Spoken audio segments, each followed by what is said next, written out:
Social Policy in Africa Conference for 2021.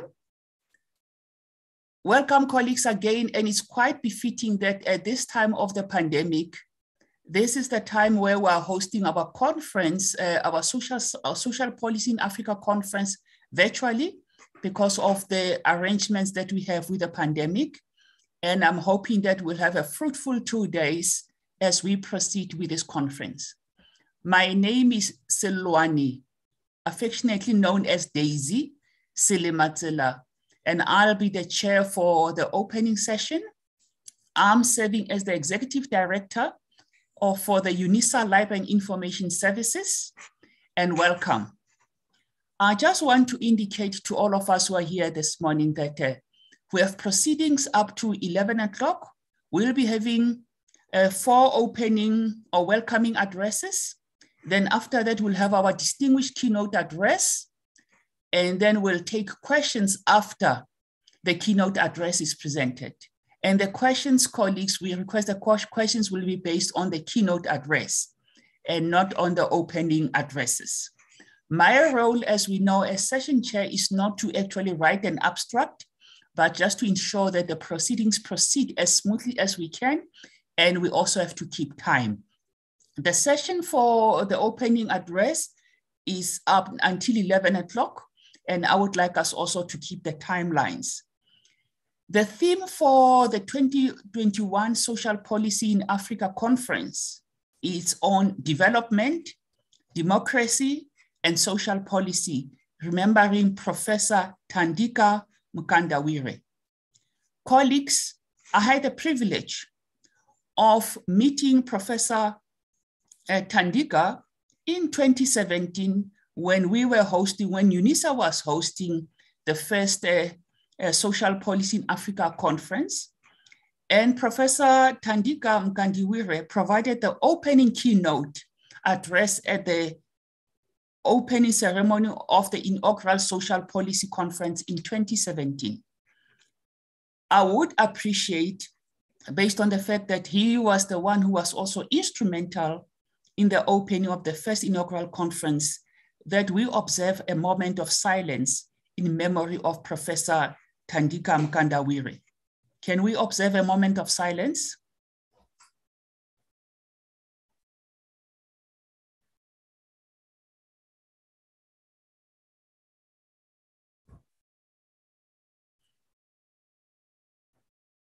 Thank you, colleagues. As indicated, we have 4 welcoming addresses for this morning before the keynote address.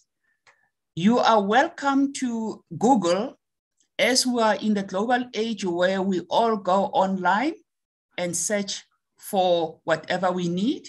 And I would appreciate that if you want to know more about our opening ceremony welcome addresses, go and Google and check who Professor Jimmy Adesina is, who Dr. Kacha Huijo is, who Dr. Godwin Murunga is, and who Professor Pulen Linka Bula is.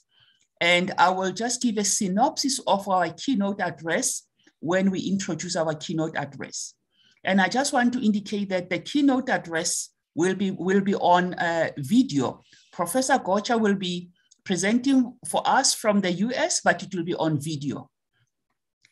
Colleagues, without further ado, I would want to welcome Professor Jimmy Adesina as our first speaker for the welcoming address.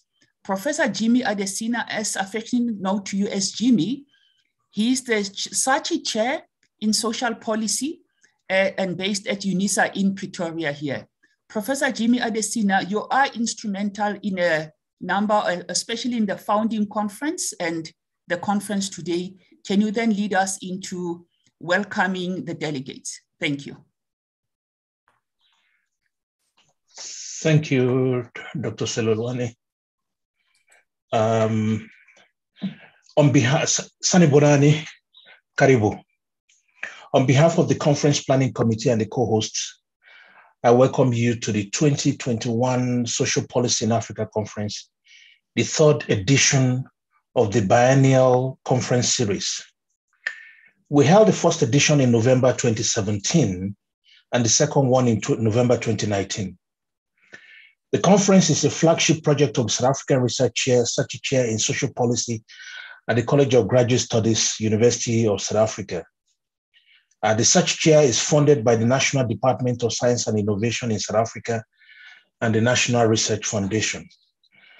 I would like to thank the Council for the Development of Social Science Research in Africa, CODESRIA, based in Dakar, Senegal, and the UN Research Institute for Social Development, Unrest, based in Geneva, Switzerland, for co-hosting this conference. As I explained in the previous welcome notes to earlier editions of the conference, the partnership between the chair, CODESRIA, and Unrest is not fortuitous. It is grounded in a shared vision of social policy anchored in a transformative approach to human well-being. This broader vision of social policy is anchored on the research projects that Thandika Mkandawire initiated in the mid-1990s at CODESRIA as its executive secretary, and later expanded at Unrest as its director under the theme of social policy in a development context. Thandika Mkandawire passed away on 27th March 2020, several months before his 80th birthday. This edition of the Social Policy in Africa Conference is organized in his honor and as a celebration of his works and vision. Hence, the theme of the conference is Development, Democracy, and Social Policy, remembering Thandika Mkandawire. The theme of this conference draws explicitly on Thandika's reflection on what is perhaps the most consequential of the research projects that he ever designed and led, the Social Policy in a Development Context Global Research Project.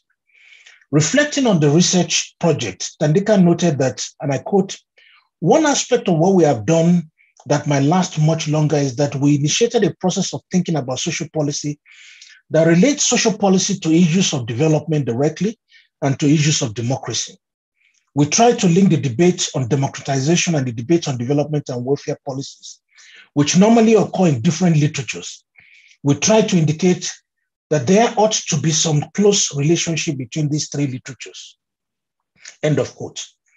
He noted how much he was struck that, quote, "People who write on developmental state don't often write on welfare policy.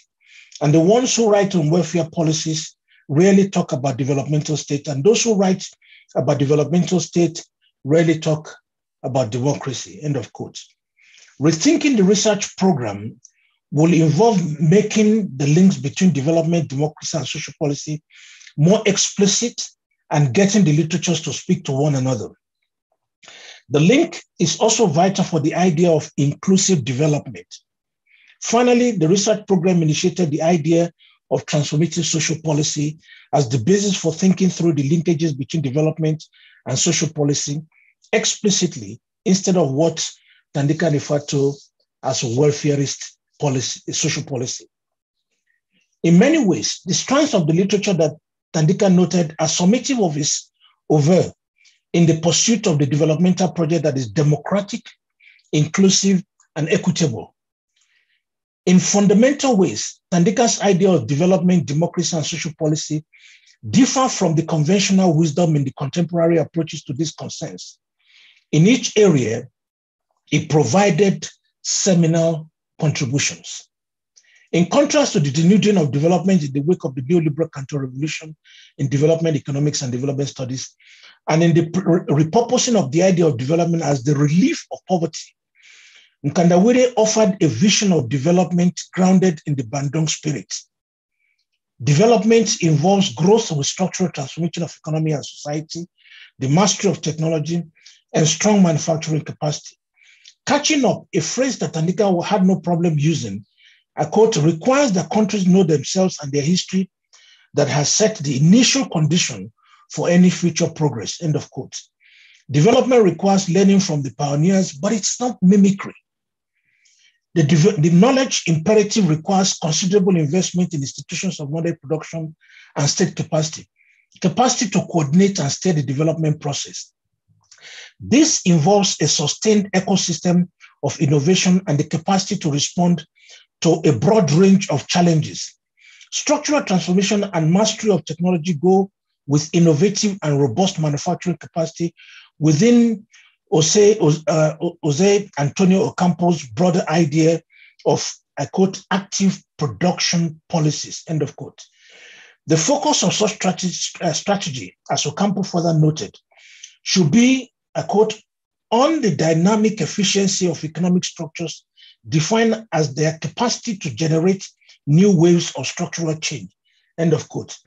In the Bandung spirit, development is, in the words of Samir Amin, grounded in a national sovereign project.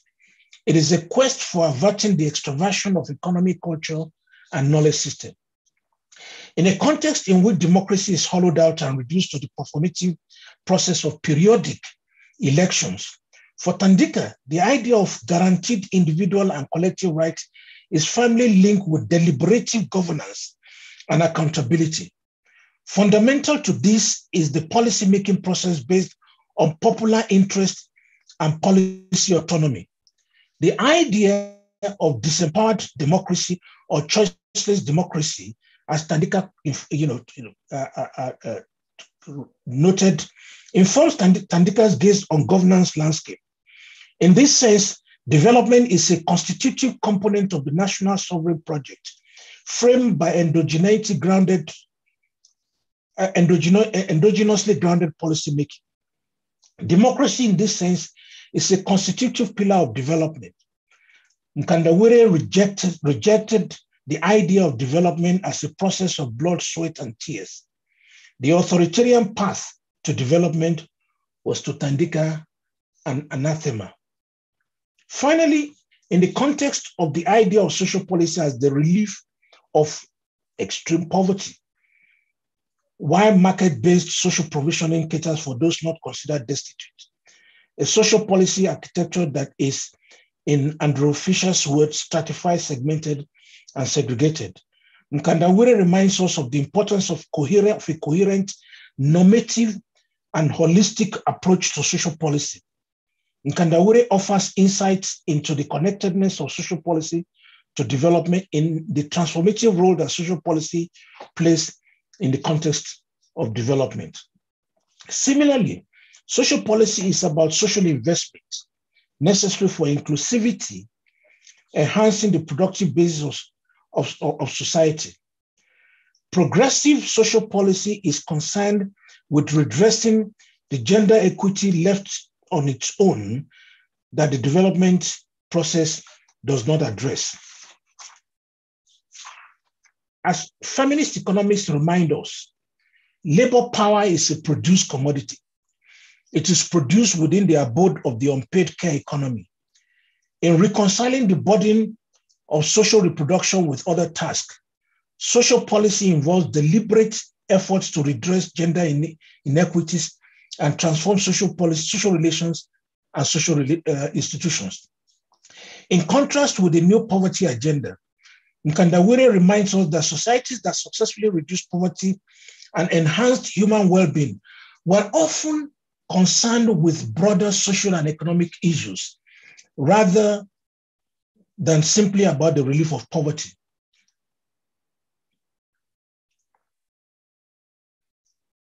And often the outcome of popular struggle for equity and voices in society.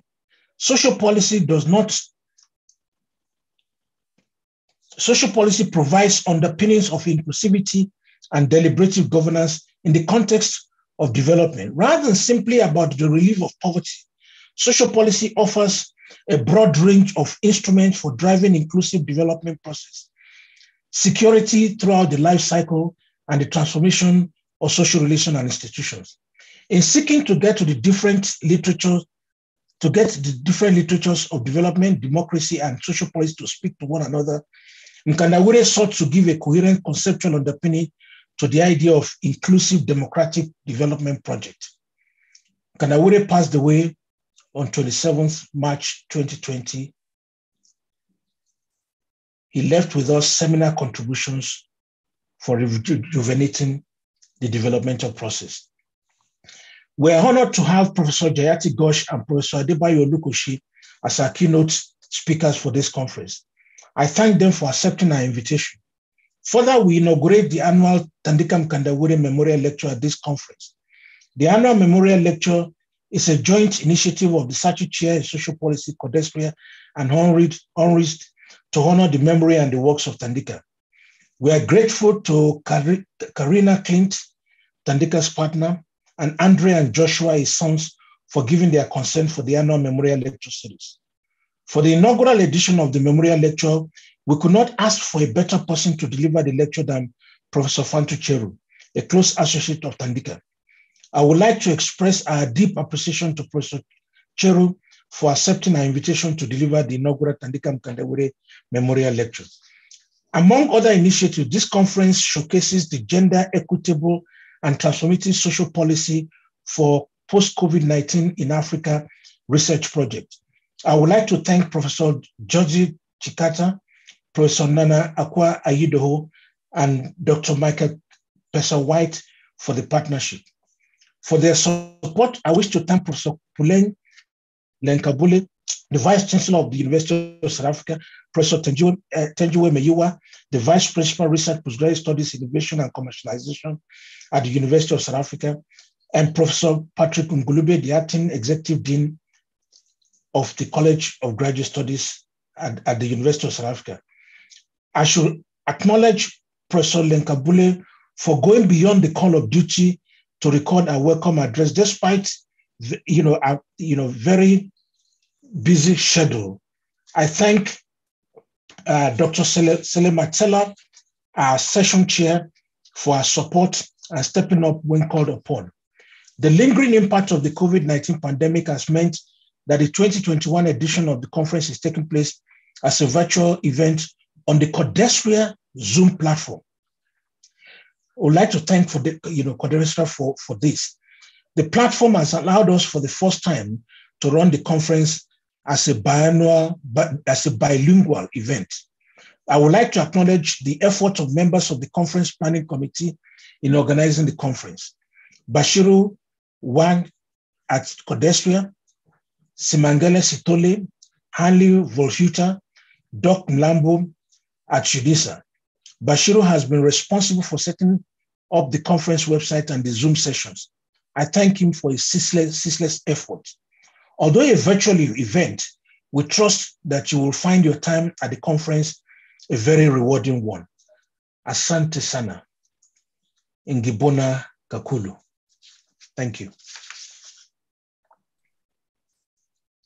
Thank you, Professor Jimmy Adesina, as always, setting the scene in the very glorious context around why we're here today and in celebration and honor of our departed colleague and friend, Professor Tandika. I would like to call upon then Dr. Godwin Murunga, who's appointed as the seventh Executive Secretary of Council for the Development of Social Science Research in Africa, Codespria. Can you come on board, Dr. Godwin Murunga? Thank you very much, Session Chair, Dr. Selema Sela, and Jimmy Adesina for setting the stage so very well. On behalf of the Council for the Development of Social Science Research in Africa, Codespria, and on behalf of my colleagues in Dakar, I want to, first of all, welcome all the participants in this conference to the third edition of this conference. As it would happen, Codespria was certainly present during the first edition of this conference in 2017. And of course, at that particular session of the conference, we were happily represented both by colleagues in the Secretariat, but also by a whole range of colleagues who are members of Codespria, including at the time, Tandika Mkandawire himself, who gave a keynote address at the meeting held in Pretoria, plus at the same time having Professor Tadeaina, who was the last Deputy Executive Secretary of Codesria in charge of publications. Soon after that, the title of Deputy Executive Secretary in charge of publications was dropped in favor of Senior Program Officer. And Tade Aina is indeed very useful to the story of social policy, both at Codesria and beyond. And I will speak to that shortly. At that very conference, we were also represented by the then president of Codesria, Professor George Chikata, and I'm happy to take note that she's remained with us, at least in this particular conference, and want to appreciate her presence. And also just to quickly take note of the presence of a number of colleagues who are useful and important to the work of the council, including, through her recording, Professor Puleng Lengapula, the current Vice Chancellor of UNISA, but also a former member of the Executive Committee of Codesria until 2018, and also Professor Nanekia Nyidoho, who is currently a member of the Executive Committee of Codesria.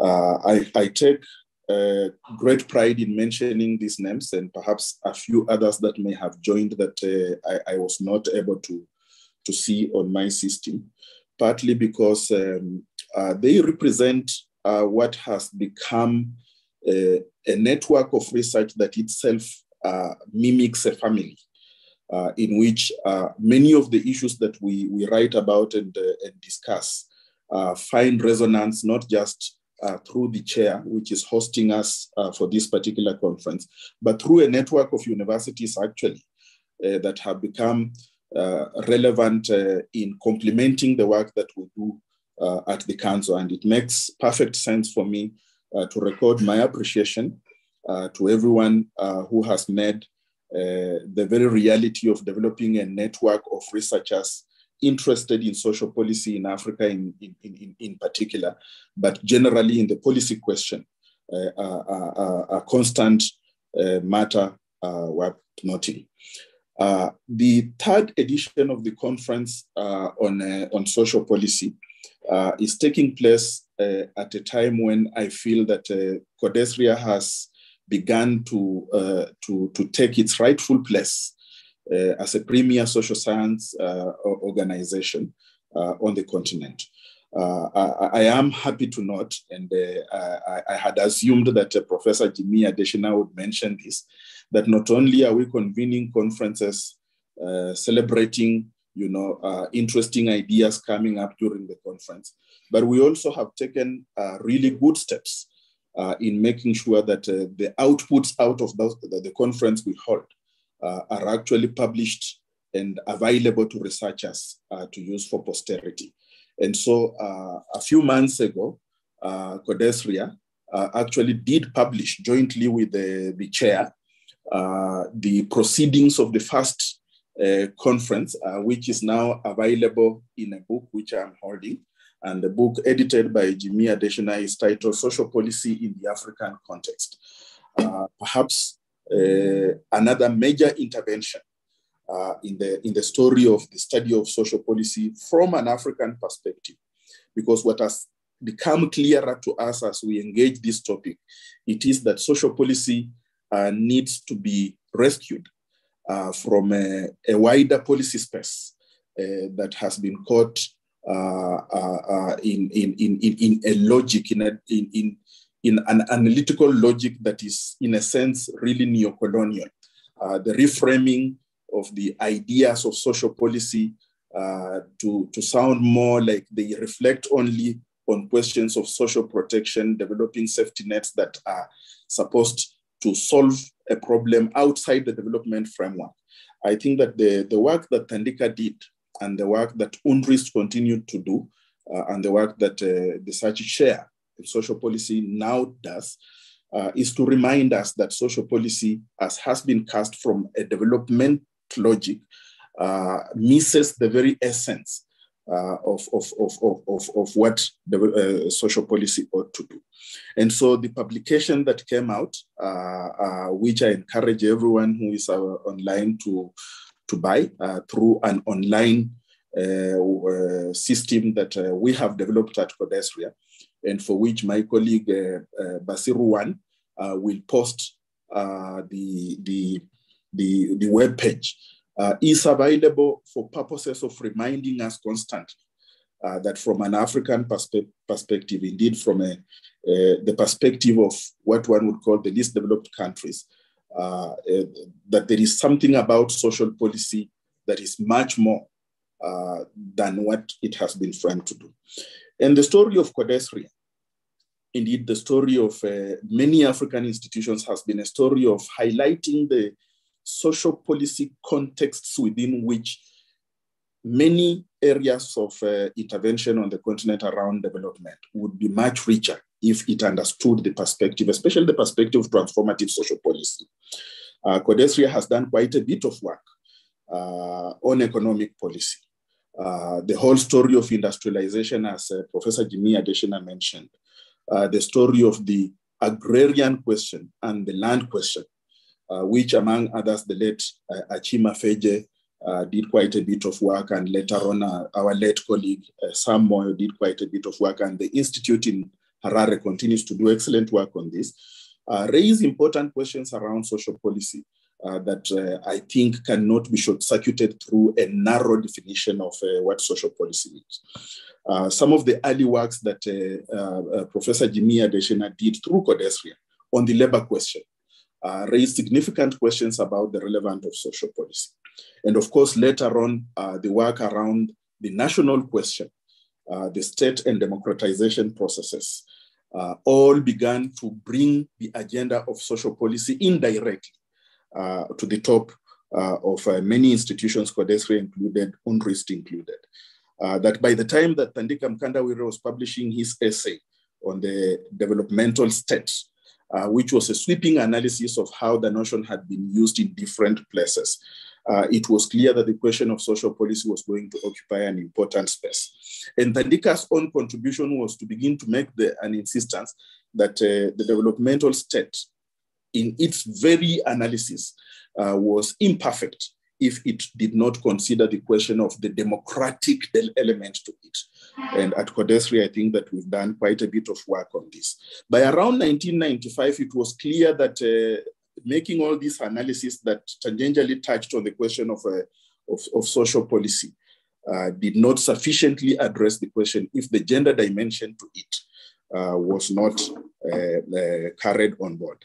And indeed, the General Assembly in 1995, though I was not there, all I know about that General Assembly that there was a wave that began to demand both a more inclusive approach to the question in terms of gender, but also in terms of the youth and generational element to it. This is a long way of actually beginning to say that by the time Tadeaina was putting together a multinational working group on globalization and social policy, in which the late Elizabeth Ananiao and the late Chachage were involved, Codesria had actually begun pioneering this question. And by the time Thandika picks up and begins to do in-depth analysis at Unrest, the question of social policy was indeed an important part of the core agenda, not just of Codesria, but of the African academic community. But perhaps what we haven't done very well, and which I want to provoke members of the attending this conference to think about, is to ask ourselves really questions relating to the need for policy sovereignty in Africa. The need for policy sovereignty in Africa.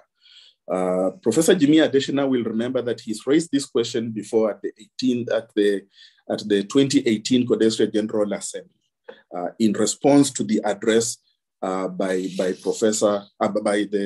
His Excellency Thabo Mbeki. But I don't think we've really expanded this discussion in the direction in which it needs to be. We continue to operate in a circumstance where the policy space is completely colonized and controlled by forces that are neither African nor interested in the fact of producing policy that speaks to the urgent needs of the people of Africa. And we cannot do this unless we understand a complementary element of it, and a complementary element to it is the policy process. Organizations like Codesria and a few other organizations are constantly being forced to demonstrate policy impact. Our research is meant to demonstrate policy impact. But we hardly sufficiently understand the policy process in Africa, especially in the sense in which policies are formulated and implemented. In contexts where we have had previously dream teams identified by external actors, both bilateral and multilateral, imposing onto Africa particular assumptions in the policy spaces. In the context of the structural adjustment program, this was an overt imposition. You can think of Kenya, you can think of Cote d'Ivoire, you can think even of Senegal, where the policy space was actively colonized and controlled, and an attempt to depoliticize that space, as if policy making can actually be an apolitical process. I think that we have dropped the ball on this particular dimension of it, and I want to provoke members attending this particular conference to begin to think through this process, both from a sociological and I think from a historical point of view. Because in terms of disciplines, you can intervene into these spaces through particular disciplines, but an interdisciplinary approach that begins to allow us to ask broader questions and to raise comparative issues, I think is important. Perhaps this is why I appreciate the keynote speakers to this conference, Professor Jayati Ghosh, Professor Adebayo Odukoshi, and of course, Professor Fantu Sheru. And Fantu Sheru's title for his lecture begins to speak directly to some of the unresolved questions that continue to push us on this. I want to conclude this intervention by saying that at Codesria, we've really begun to recreate actually a platform around which some of these issues can continue to be discussed. This is why we are happy to join all of you in supporting this conference and making sure that it succeeds. This is why we have done almost everything we can to make sure that Codesria outputs from Codesria research are visible. And I want to make special mention of perhaps the longest serving uninterrupted publishing journal on the continent outside South Africa, Africa Development, which is a flagship journal that was started under the combined effort of both Samir Amin, Abdallah Bujra, the second executive secretary of Codesria, and of course, Tandika Mkandawire, who continue to publish in this journal, and to invite you to begin to pay a special attention to Africa Development as a journal. There is a misunderstanding out there that Codesria journals are still experiencing a backlog. I want to inform members of attending this particular conference that we are up to date. By December 2021, we'll be publishing the first issue of Africa Development for 2022. And of course, the essays contained in this particular book are going to be summarized and shared with the wider community of readers through Codesria Bulletin, which now publishes 6 instead of the previous 4 issues. And we are dedicating the final issue of 2021 to rethinking social policy, which is the theme that we are pursuing here. And to essentially to make the point that we are happy to be associated with the inaugural Tandika Mkandawire Memorial Lecture, thanking the family. Karina, thank you very much for this. We will be supporting this lecture into the next several years. We have already opened up discussions with the SACH chair for this purpose. And of course, our colleagues at Unrest are involved. And we are also talking to the Third World Forum to begin an inaugural Samir Amin chair, which will be a memorial, Samir Amin in a memorial lecture, which will be a lecture that will be given in the same manner in which we are doing for Tandika Mkandawire. For allowing us to be a part of this journey, I want to thank all of you, Jimmy, Adesina, and your group. Really thank you very much, Unrest, and whatever you do there. Standardly, I'm also on the board of Unrest. I want to thank you very much, to thank the University of South Africa for supporting us, and to wish you a very fruitful and successful third edition of the Social Policy in Africa Conference. Thank you very much.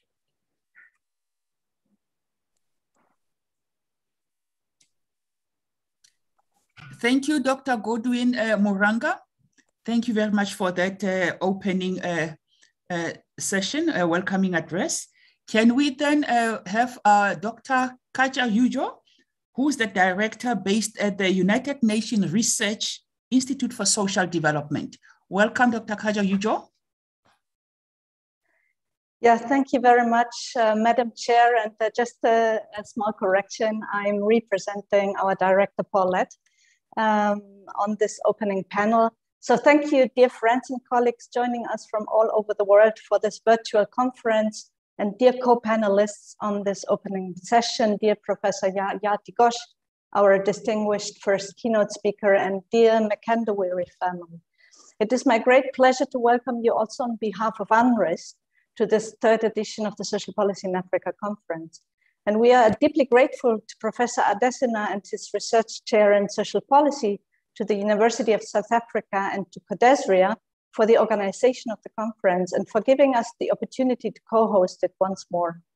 I hope you are well and safe from wherever you join this virtual event in times that have been extremely challenging and brought a lot of hardship and suffering to many of us. I would like to give a little introduction to Unrest for those of you who don't know the Institute. Unrest was created in '63 to conduct research on contemporary challenges to social development and to shed light on the interlinkages between economic and social development and policies, which, as we already heard, was one of the key objectives also and methodological approaches of Thandika Makandawiri.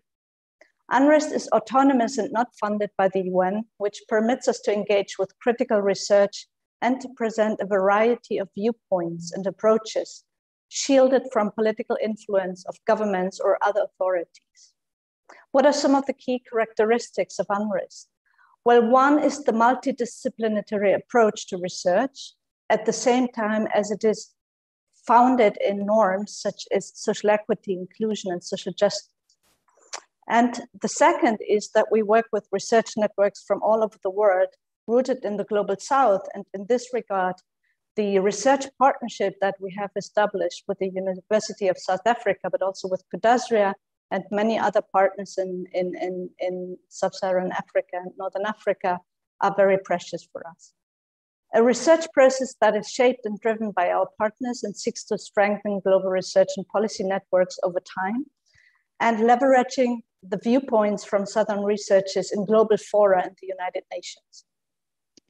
Thirdly, an effort to unpack rhetoric and buzzwords and to challenge accepted wisdom, as we also heard, sometimes rescuing concepts and policies and approaches from certain captures by mainstream approaches. And fourthly, the objective to conduct policy relevant research that contributes to improving policy thinking and practice and to put innovative ideas on the table. I wanted to draw your attention to the fact that Unrest, under its current director, Paulette, who sends his best wishes, as I said, for a very fruitful gathering to our partners and all the participants, has just started an exciting new research strategy this year under the theme Overcoming Inequalities towards a new eco-social contract, which I invite you to consult on our website. And this program of work will be developed under 5 programs, transformative social policy, gender justice and development, alternative economies for transformation, environmental and climate justice, and translating research into policy and practice. I'm mentioning this new research cycle and kind of new setup of our programs because we are hoping to build many new research partnerships in the context of this new 5-year strategy, and I invite you to approach us. We want the ideas, analysis, and conceptual thinking from the African scholarship to shape our work and inform the recommendations we are feeding into UN and other development debates. I would also like to draw your attention to a second initiative and invite you to join the new Unrest Global Research Action Network for a new eco-social contract, which we have launched this month and which we hope will usher into a process of deliberations, research, and activities around joint visions for a better future. And related to this, thirdly, we are co-organizing a People's Summit for a New Eco-Social World, Leaving No One Behind, with a group of partners from research and practitioner communities. Hopefully, many of you will be able to contribute to this online summit in June next year. All the information on how to join these networks and to contribute to the summit can be found on our website, and I will also share the links in the chat box. But let me return to the purpose of our conference today. This year's edition is of particular importance to Unrest. This conference is a tribute to our former director, Thandika Mkandawire, who led the Institute for over a decade between 1998 and 2009. Remembering Thandika, his person and his work, while it will challenge us intellectually and emotionally, will help guiding us through difficult times in three particular ways. First, by teaching us to ask the right questions.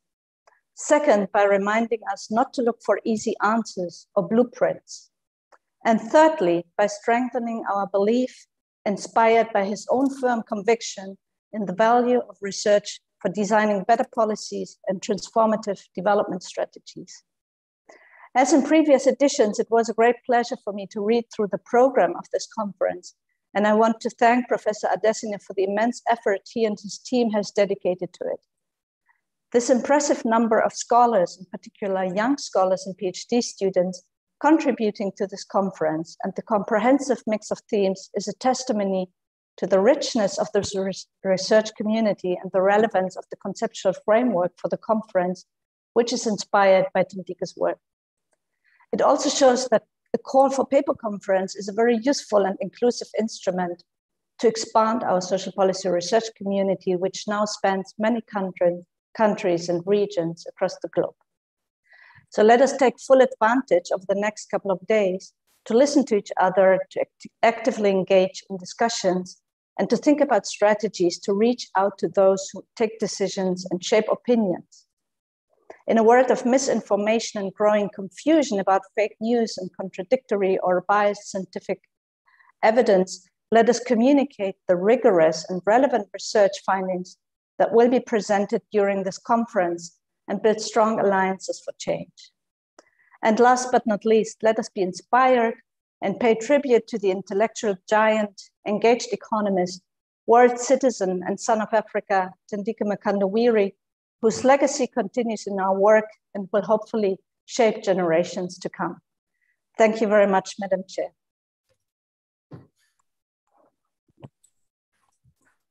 Thank you, Dr. Kaja Hujo, for giving us that interesting perspective from your side. And we hope that colleagues will also join the events that you highlighted for 2022, because we need to proceed with what social policy it's all about globally. Can we then have the next welcoming address by our own Professor Puleng Lenkabula, who's the Vice Chancellor and Principal at the University of South Africa. And I just want to indicate that Professor Puleng Lenkabula is the first woman Chancellor, Vice Chancellor, and Principal of the University of South Africa in its over 150 years history. Welcome, Professor Lenkabula. We have a video that's going to be played with regards to the welcoming address from Professor Lenkabula. Thank you, colleagues. We can then have our videos off. Tabela, Dumelang, Sanbonani, Absheni, good morning, bonjour, Kalimera, Anyaseo, Nihau. Chair of session, Dr. Silwane Silmanzila, Executive Director of Library Services at the University of South Africa. Professor Jimmy Adesina, Chair of Social Policy. Professor Goodwin Murunga, Executive Secretary of Codestria. Dr. Kaja Hujo, UNRISD Director. Professor Jayati Ghosh, University of Massachusetts Keynote, who will be delivering our keynote for the opening sessions. Professor Adebayo Olokoshi from IDEAS, who will be delivering our closing keynote speech.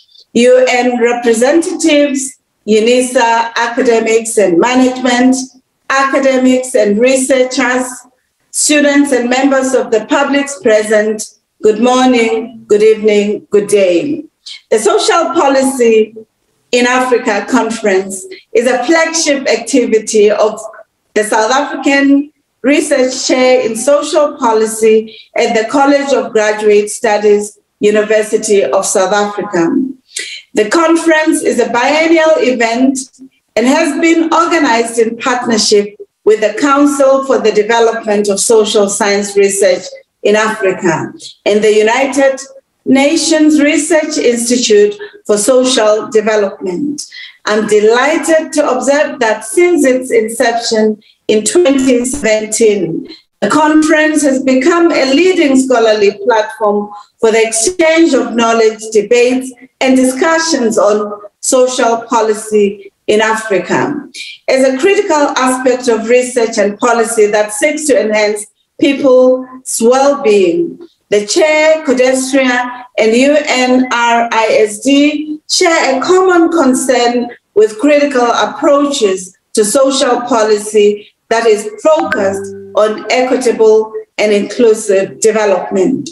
This third edition of Social Policy Conference is significant in its thematic focus, the celebration and propagation of the intellectual legacy of the late Professor Thandika Mkandawire. He passed away in March 2020, and we wish him and his soul to rest in peace.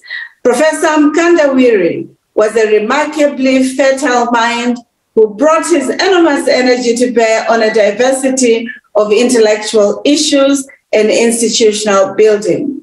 Across the range of issues covering economic development, governance, and democracy, social policy, amongst others, Thandika, as we all fondly refer to him, was a talented and prodigious mind. But he was also an immensely influential institutional builder. Those of us with a long association and history with Codestria acknowledge Thandika as an outstanding institutional builder and a tremendous force for enabling careers of 1,000 of young African scholars, me included in that list. It was, of course, within the context of Codestria that I came to know Professor Mkandawire.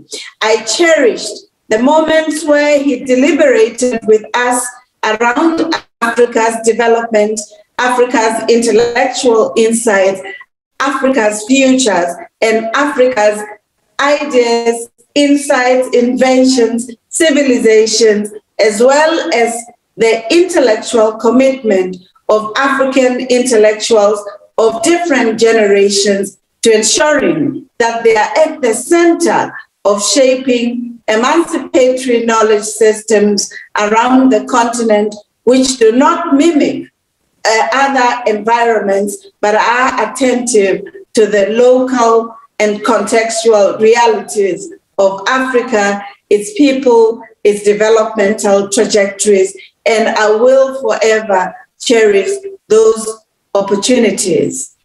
As Professor Adesina noted in his welcoming note to the conference, the partnership between the Chair, Codestria, and UNRISD is not an accident. Thandika is the cord that binds the three bodies together in their fundamental ways in which he led the rethinking of African social policy and reinstated the links between the pursuit of economic development as growth with structural transformations and the expansion of human well-being as important sites of reflexivity. The transformative approach to social policy that Thandika led is not only in how social investment enhances development, but that leads to the transformation of social institutions and social relations. A central dimension to the transformation of social relations concerns gender relations. And Thandika ensured that he engaged with multiplicities of scholars, including Georgie Chikata, Amina Mama, Zen Tadese, amongst others, in the debates around social policy, gender, feminist, womanist, and Busadi approaches in social policy. Social policy with transformative orientation offers insights into addressing the burden of the care economy and gender inequality in the domestic arena and the world of work. In this context, social policy is not a handmaiden of the market forces in mitigating the negative outcomes of market transactions. Instead, social policy is about reshaping the world for the pursuit of an equitable and inclusive human condition. A transformative approach to social policy offers a new pathway to inclusive and shared development in an increasingly unequal world. Our country, for instance, is one of the countries that has the largest Gini coefficient in the continent and in the world. Issues of social policy could not be more urgent for our country, but also for the continent. The pursuit of inclusive and equity is also central to healing wounds of our societies and deepening social cohesion and social capital. In devoting this conference to remembering Thandika Mkandawire and pivoting the conference around the themes of linkages between development, democracy, and social policy, I'd like to commend the organizers for the propagation of the legacy of one of Africa's foremost social sciences intellectuals and a great global leader, knowledge leader. Thandika's legacy and work and life invite us to a locally grounded and globally relevant scholarship. In the pursuit of the decolonization of knowledge production, Thandika offers us a template for scholarly engagement firmly grounded in Africa, one whose locus of enunciation is unambiguously African and driven by a commitment to Africa and its peoples. Thandika illustrates that the essence of such an intellectual project is not to be cocooned in isolation. In the words of A.D. Césaire, the danger of being walled off in the particular. Instead, the objective is to be globally relevant, to contribute to the global knowledge body. Thandika offers us a splendid example of engaged scholarship, one that is focused on addressing the real-life needs of our peoples and societies. This ranges from the macro-level issues of the development state in Africa to pull the continent out of a myriad of difficulties, but responding to the needs of a new generation of African scholars. This was in the context of severe underfunding of universities and other research institutions or science councils on the continent, and the danger of the reproduction of a new generation of scholars loomed large. I'm delighted to note the richness of the program for this conference. From its keynote speakers, Professor Jayati Ghosh and Professor Adebayo Olokoshi, are distinguished and internationally respected scholars themselves. Both are long-term associates of Professor Mkandawire. I'm also delighted to note the inauguration of the annual Thandika Mkandawire Memorial Lecture at this conference. My observation about Professor Mkandawire are enough to affirm and attest to the need to keep alive the legacy of this giant of African scholarly community. I'm delighted to note that the inaugural lecture will be delivered by Professor Fantu Cheru, a distinguished and renowned internationally reputable scholar. Like Professor Mkandawiri, Professor Cheru represents the best within our continental circle of scholars.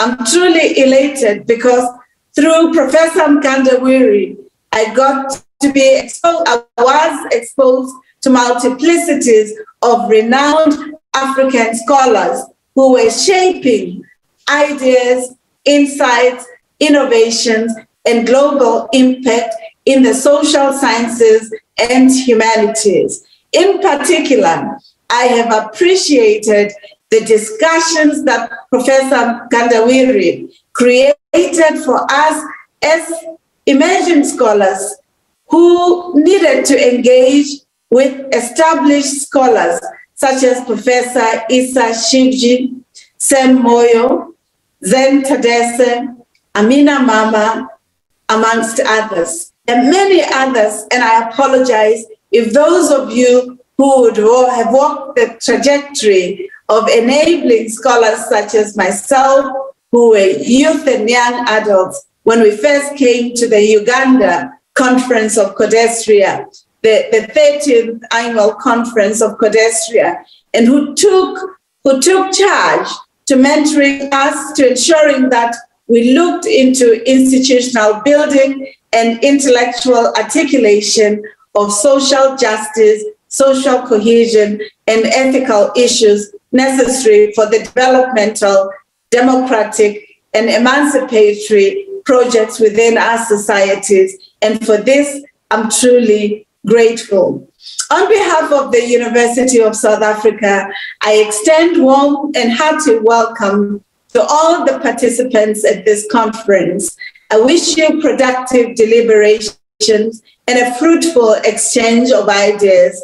I'd like to thank the leaders of Codestria, UNRISD, for sustaining the partnership with UNISA and the Saki Chair in Social Policy. I also thank all the presenters of the conference, the keynotes, the publics, and all who are interested in ensuring that the legacy of this august, iconic intellectual leader finds life and regenerates in our scholarly enterprise. Thank you and best wishes for the conference. Thank you, Vice Chancellor and Principal of the University of South Africa, Professor Lenkabula. Thank you very much for those welcoming commendations for the conference and acknowledging all the presentations that will be taking place through the thematic areas. Without further ado, colleagues, I would like to introduce our awaited keynote address from Professor Jayati Ghosh. Professor Jayati Ghosh is based at the University of Massachusetts, Amherst in the USA. She's a development economist by profession, and she's a professor of economics at the University of Massachusetts. Professor Ghosh is a former chair of the Center for Economic Studies and Planning at Jawaharlal Nehru University, known as JNU in India.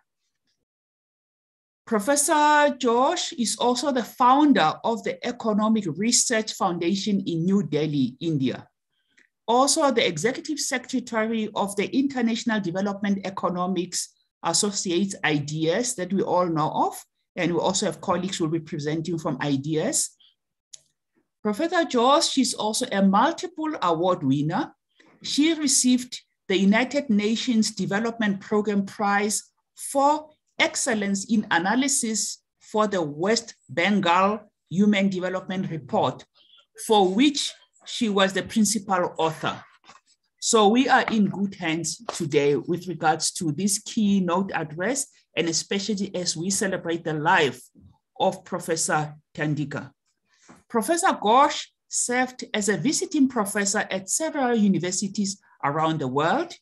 She also served on the World Health Organization Council on the economics of health for all. She is quite befitting to address us in this conference on social policy.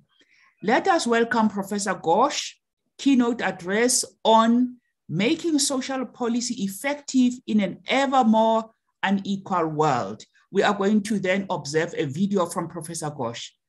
Thank you, colleagues.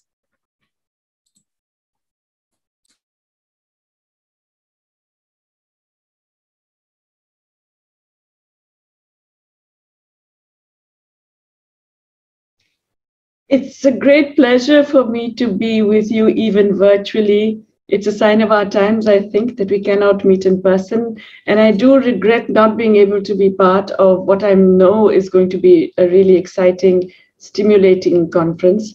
You couldn't have a more important time to talk about the issue of social policy in Africa.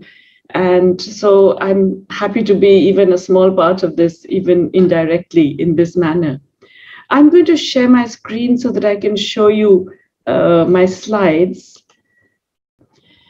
So my topic is really about the whole issue of social policy in what is now an increasingly unequal world.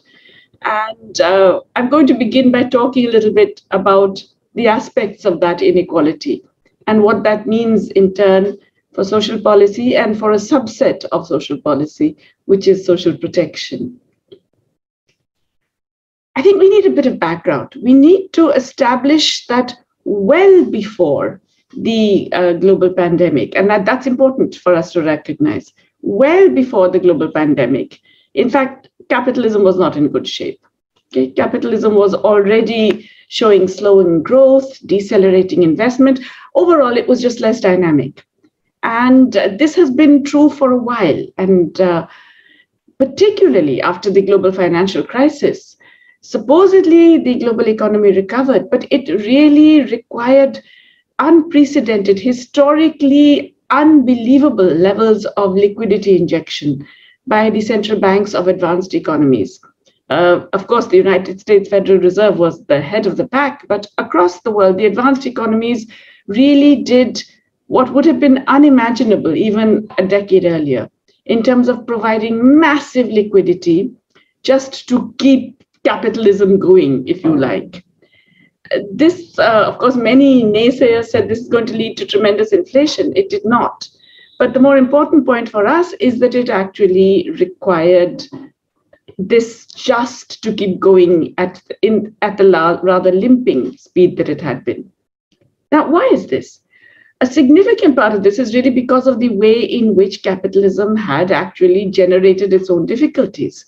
It reflected underconsumption, the fact that globally demand was inadequate. There was lack of effective demand. And this is really because there was growing income inequality, growing asset inequality, falling wage shares, dramatically increasing profit shares in national incomes, and within the profit shares, massively increased shares of a few large, globally dominant multinational corporations.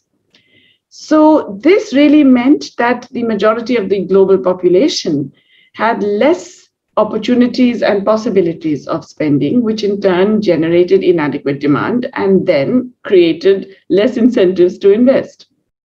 So in a version of what you could call the classic prey-predator syndrome, capitalism was probably too successful for its own good, by which I mean that it kind of had undermined all of the elements which had kept it in check and thereby enabled it to actually do some dynamism.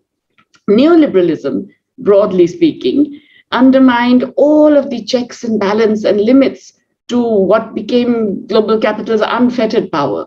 So, for example, the regulatory power of states, the ability to regulate labor markets, capital markets, financial markets, environmental markets was dramatically undermined and reduced. The power of workers, we all know, the bargaining power of workers diminished dramatically, and this was assisted also by legal changes that made it harder and harder for workers to associate and mobilize.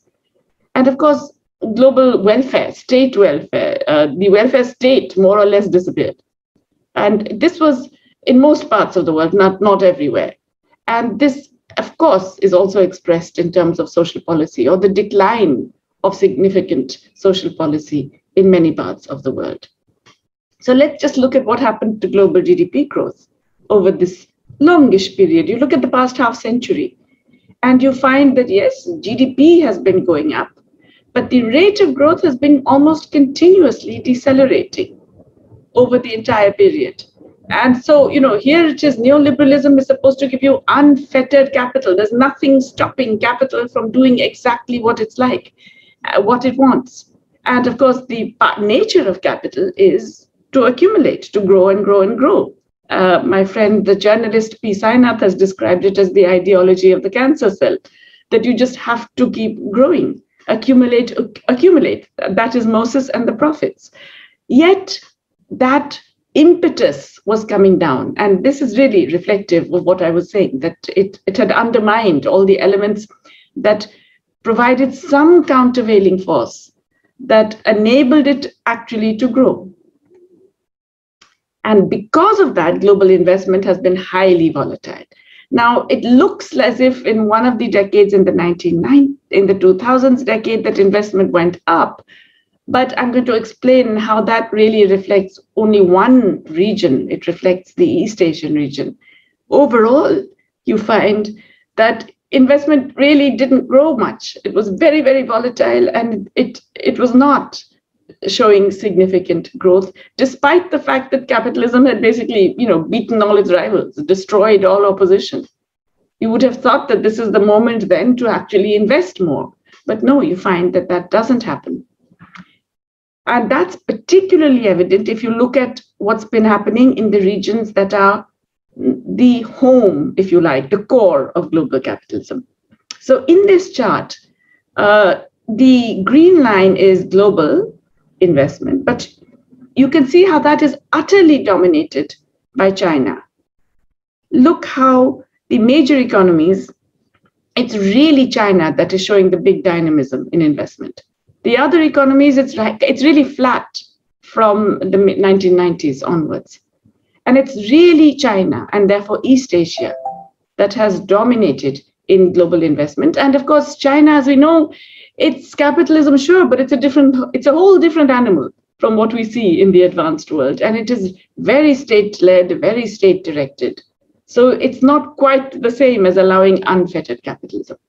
What's even more interesting is that within this expansion of investment, private investment has really not grown at all. Look at the shares of private capital in total fixed capital investment. And in the northern countries, in the USA, you find it's been flat and falling over the recent period.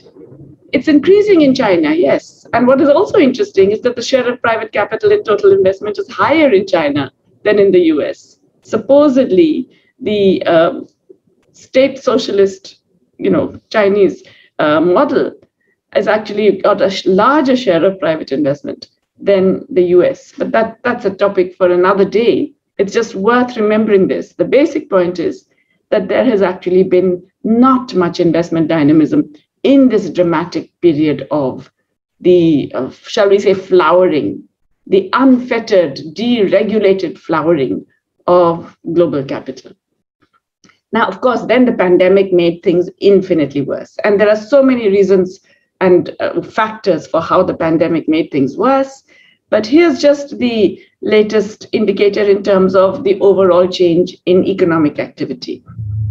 Big falls in 2020. It appears from this, 2020, as you can see, the advanced world actually did worse in terms of the proportionate decline. Yes, apparently. Emerging economies did badly, but not quite as bad overall. That, again, largely because of China. China is the exception to most of the developing world. If I had done this without China, I would have got a very different figure, closer to the advanced economies' decline. And the rebound in 2021 is also essentially because of China. But what's worth looking at is the low-income countries, the developed countries that are not the emerging market and middle-income countries, and that's the green bar. And as you can see, the recovery there has been minimal, has been much, much lower the rebound hasn't really occurred in the same way. So why this divergence between the rich countries and the developing world, and particularly the low-income world? One of them is going to be no surprise, especially in Africa. It's vaccine apartheid, the inequality in vaccine distribution. And this graph, this map captures the number of vaccine doses administered per 100 people. And as you can see, it's really a north-south divide, once again, with the exception of China, which has got a very high rate of vaccination, and Chile, which largely used Chinese vaccines in its own vaccination drive. But in much of the developing world, in fact, it's much, much lower than the rate in the US and in Europe and in Australia, the advanced countries generally. Africa, as you can see, the rates are abysmal. I mean, there are some countries, large parts of the African region have got vaccination rates of less than 5% even today. You will find that this number exceeds 100 for many countries. And that's not only because many vaccines require more than one dose, but because of boosters. And that's another story which is worth being told. So, it's obvious, this vaccine apartheid, it's vaccine production and distribution have become a really stark sign of inequality during the pandemic. Of course, there was the vaccine grab by rich countries, which I think everybody is familiar with, that the minute that some vaccines got approval from the US Food and Drug Administration or from other developed country regulatory authorities, there was a mad scramble to order as many of these vaccines as possible. So even though there was a global facility to enable the equitable distribution of vaccines, that is COVAX, the countries that were members of COVAX, the rich countries, all did side deals with vaccine companies. So they grabbed. Within 2 weeks, they had grabbed 85% of the production for the whole year for AstraZeneca, Pfizer, and Moderna, the three big vaccine that got approval early. So there was vaccine grab. But then what is worse is that then, because these pharma companies had been given the intellectual property rights, the patents, by rich country governments, and then these country governments insisted on maintaining those IPR rights, other countries could not enable their producers to make these. There was no technology sharing, even though they could have made these companies share their vaccine knowledge, simply because it had all been done with public research and public financing. All of these vaccines were prepared 90% with the background of public research, and then with massive subsidies that were provided to companies to develop these vaccines. Yet, these companies were then allowed to retain the patent rights, which meant that they restricted the production by limiting it only to themselves and to the few other companies that they signed up agreements with. So vaccine distribution, I mean, there was both nationalism in that, which was very, very evident in it, but also this whole diplomatic so-called soft power. So when alternative vaccines became available, the Chinese two vaccines, Sinopharm and Sinovac, for example, the US administration and the Europeans actually told countries in Latin America and Africa not to use them. They said, oh, these are not safe, they're not as effective, don't go there, don't take them. So what were they saying? They were saying, we will not give you vaccines.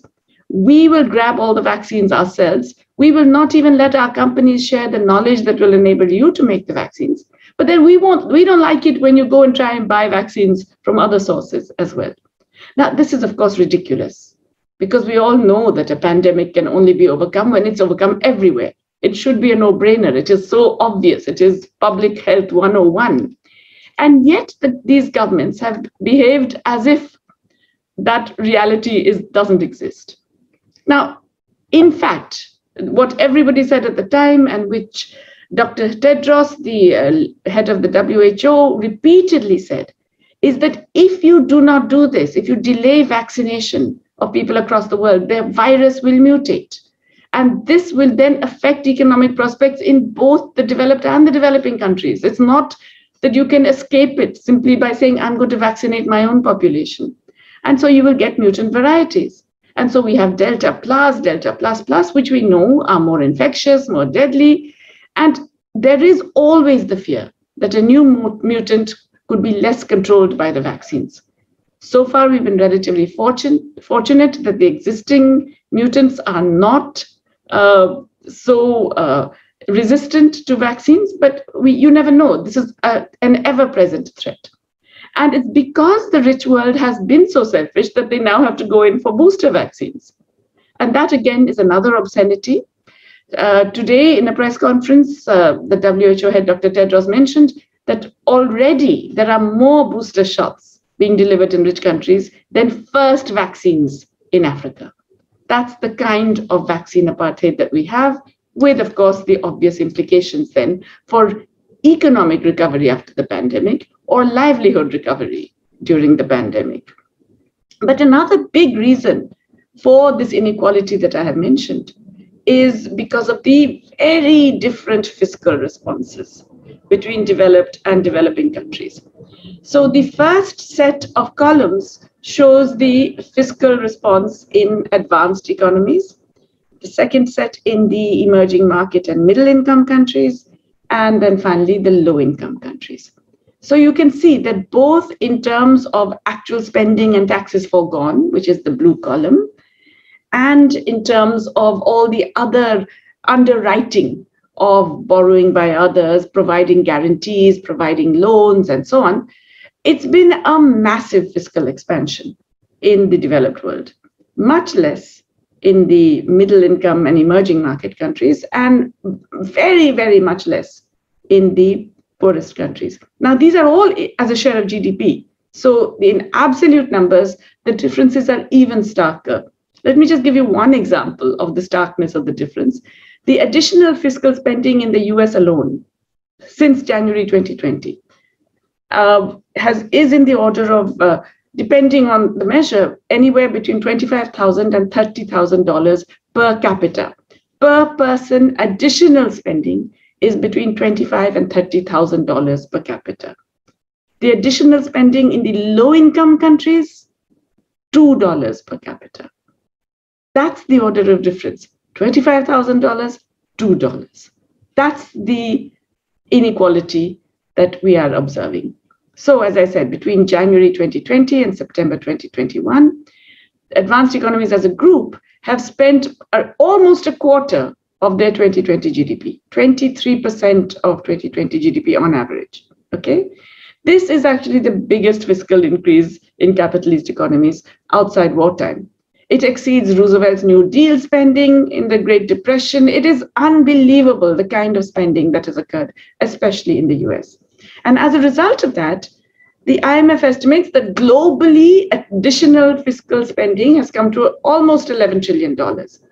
But 80% of that comes from just 10 advanced countries in the G20. 80%, okay? The US alone accounts for almost half of this. Developing countries, by contrast, have spent less than they did in 2008-9 after the global financial crisis. They actually spent more as a share of their GDP in the aftermath of the global financial crisis than they're doing in this crisis, which is much bigger, which requires much more public spending, and which particularly requires spending on public health. So why is that? Why are developing countries spending so much less? Essentially, this is because of a combination of sovereign debt overhangs. Many countries have got massive debts which accrued over the pandemic. Some of them got moratoria, that is, they didn't have to pay the interest at the time, but it's all now accruing, and now they have to pay much more on interest than they did before because it's all come together. In fact, through the pandemic, about 80 countries were spending more on debt servicing than they were spending on health, even during this pandemic. And then, of course, the countries that are in deep distress and have to go to the IMF, you still find that austerity measures are still being imposed by the IMF. And so they still have to cut down on a whole range of spending, and they have to limit their aggregate spending even in this period of crisis. And then for the countries that don't have these problems, India, Mexico, a bunch of other countries, there is the fact that financial markets are always looking at your fiscal deficit to GDP ratio. And so these countries are very worried about credit downgrades and capital flight, just in case they actually increase their spending. So there are all these things that are limiting the additional spending of developing countries. And that in turn means that their recovery will necessarily be less, and that it will be necessarily lower and slower than that in the developed world. And that's made worse, or rather, it's partly a result, and then partly it's making things even worse, is the fact that employment declines are much bigger in the developing world. So the blue bars here are the advanced economies, the red bars are the developing world. And you can see that across all types of workers, whether the prime age workers or the young, and the employment declines of the young are truly terrifying in the developing.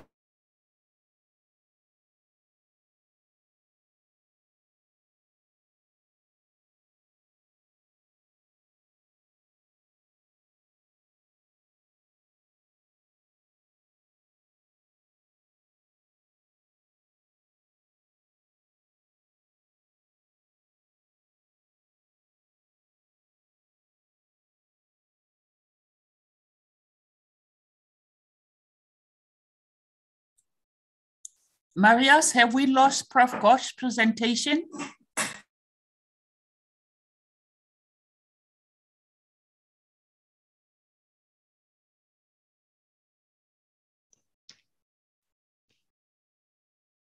Hi, I'm not sure what's going on, but I am here. So if you want, I could share the screen and do the presentation. Yes, please proceed, Prof. Yes, please. Okay, hold on. I'm not really sure what's happening. I'm just going to find the presentation on my laptop.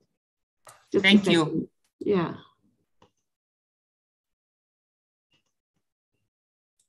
Whilst we are waiting for Prof. Ghosh to settle in, colleagues, can we then try and put our questions on chat, on questions and answer session, and start thinking around the questions based on her presentation so that we can engage? Thank you.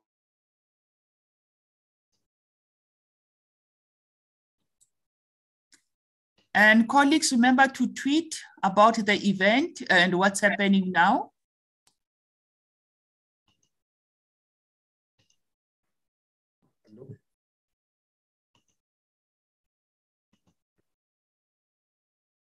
Okay, if you will allow me to share my screen. Marius, help us. Yes, thank you. Okay, and let me just see where we were.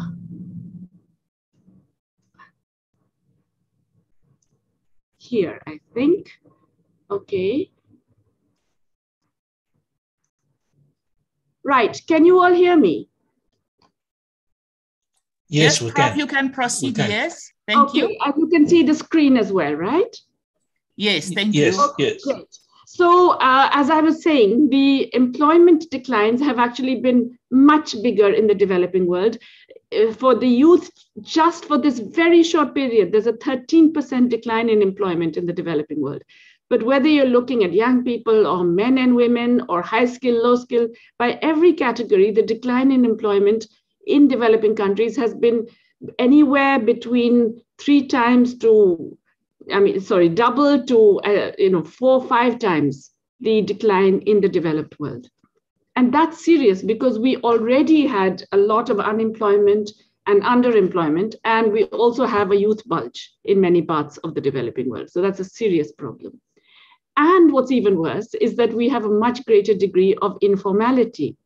So as you can see, globally, it's about 60% of the workers are informal, but that's really because of emerging and developing economies, where it is more like 70%.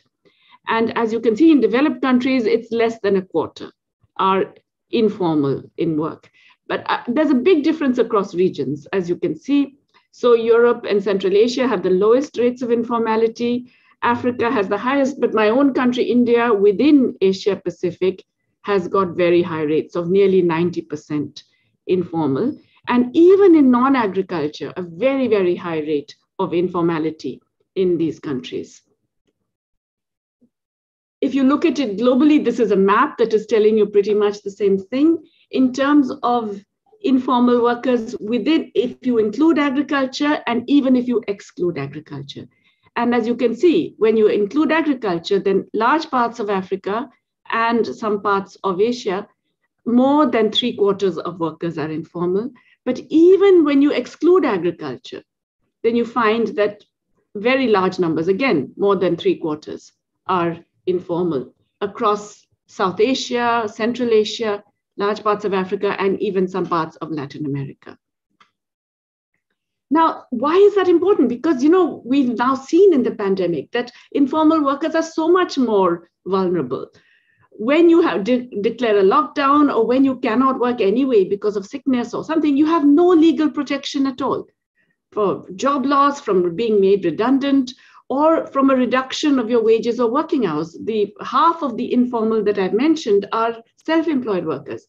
And so if you lose your ability to earn because there's been a lockdown or because there's been closures, there's no protection at all. There's no minimum wage, there are no furloughs, there's no compensation for the job loss or the income loss. And other than whatever happens to be provided by the state in terms of universal social protection, there's nothing, including health coverage. Now, remember, health coverage was absolutely critical during the pandemic. And yet we find that the majority of informal workers, especially in the developing world, really didn't get any of the basic health protection that they need. And there is no recognition as workers either. So most of the informal workers that I've been talking about also happen to live in the countries where governments haven't increased the public spending very much. So they're getting it both sides. Not only were they anyway denied legal and social protection, not only are there no automatic stabilizers that kick in when they will lose jobs or wages, but also these are the very same places where governments didn't actually increase their public spending in the ways that I have mentioned. And what's worse, they were also in the countries that had the most severe lockdowns. So if you look at the big, bright red circle on the extreme upper right-hand corner of the left graph, you will see India, which has the most severe lockdown in the world and the highest proportion of informality, and Pakistan, two countries which had very extreme lockdowns, and most of our workers are informal. And in general, you find that it's a very high proportion of informality was associated with more severe lockdowns, which obviously will make things much, much worse, as you can see. And the other aspect of this inadequate social protection and inadequate social policy is hunger. I think it's inadequately talked about. Certainly in the developed country discourse, it's not really mentioned enough. Now, the FAO had already estimated that between 80 to 132 million people would be additionally undernourished as a result of the pandemic. That is beyond the 840 million whom they had already described as being under severe threat of undernutrition. But then the pandemic has operated in ways that have made things worse, because not only the supply shortages in some countries and the balance of payments constraints that have affected food imports, but also the difficulties with the food supply chain, because lockdowns obviously affected harvesting, processing, transport of food items and delivery services. But the biggest increase in undernutrition has really been because of the decline in purchasing power. Vulnerable people have not been able to buy food, and that has been absolutely critical in adding to hunger. So the food insecurity that we're seeing now, it's not really only about supply constraints and so on. It's really about livelihood collapses. And that's driving the big increase in hunger that we're seeing as a result of the pandemic. Very recently, there's been a further increase in food inflation, as you can see. In fact, there's a lot of talk now, even in the US, about higher inflation rates. But a lot of this is driven by commodity price increases. And as you can see, the biggest increase, of course, is in energy prices. That's the purple line, which is going up. But even food is significantly higher. It's about 30% higher than it was a year ago, food prices. And that really matters for us. That's the one that matters in terms of how it affects our people directly, because these food prices, the increases get transmitted directly. into poor countries, even when the price reductions don't necessarily get translated. And so as you can see, from August 2020 onwards, there's been this increase in food prices. And then more recently, there's been an increase in beverage prices as well. Now, all this should make the need for universal social protection, the social protection floor that was talked about a few years ago with much enthusiasm, so obvious, so urgent. Okay, now, so let's just remind ourselves what the social protection floor is. It's basically a nationally defined set of social security guarantees that ensure your life cycle minimal requirements: essential healthcare, basic income security, which means that you have to include essential healthcare, including maternity care, basic income security for children. That means including access to nutrition, education, other care, and all the other necessary goods and services, minimal housing conditions, and so on. Basic income security for those who cannot earn a sufficient income, even if you're in the right age, like for sickness or unemployment or maternity or disability. And obviously, universal pensions, basic income security for older persons. But remember that social protection is only one aspect of broader social policies. And here I want to hark back to Tandika's immense contribution in this area, because he always emphasized that social policy is actually economic policy. It's wrong to see it as some separate strand. And it is absolutely critical in developing countries because it can enable and manage transitions. And development inevitably creates and involves transitions that can become very socially destabilizing, that can create conflict and winners and losers. So it is very important in managing these transitions by compensating losers. It can provide buffers to shocks and damage due to change. Now, I can add to that today, and I'm sure he would have also, that a lot of this change can also come from other shocks like climate change. And so you need the social protection to provide a buffer even to that, to enable societies to survive and thrive despite that. It obviously enhances domestic demand, and that is a huge concern today globally and macroeconomically, the inadequacy of demand. So clearly it plays an important economic role just in terms of ensuring that economies can continue to expand in ways that affect the well-being of people. It can alter income distribution in more progressive directions. It can assist industrialization and the shift to higher value added activities, especially social policies like education, which are critical in that shift towards higher value added activity promotion. But we also now know that if you don't have adequate social policy, it's a real handicap when you're facing crises like the pandemic. We saw that countries that didn't have adequate social policy really suffered, and their population is still suffering massively.